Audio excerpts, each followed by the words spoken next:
বাংলাদেশ ভারত সীমান্ত সুরক্ষিত রাখতে দেশের ঠাকুরগাঁওয়ে সীমান্তবর্তী এলাকার মানুষের কাছে সচেতনতা বাণী নিয়ে যাচ্ছেন 50 বর্ডার গার্ড বিজিবি।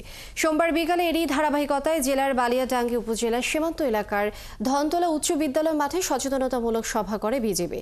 সভায় ঠাকুরগাঁও সদর দপ্তরের sector commander colonel Golam Rabbani সীমান্তে যারা চাষাবাদ করেন তাদের ভারতীয় জমিতে না যাওয়ার ও গরু চড়াতে গিয়ে সীমান্ত অতিক্রম না করার আহ্বান জানান।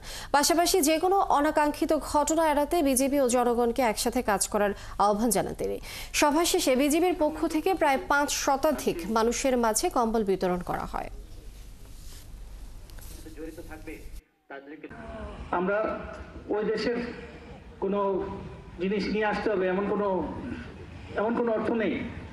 ওই দেশের মাদক এনে বাংলাদেশের যুব সমাজকে আমরা নষ্ট করব না।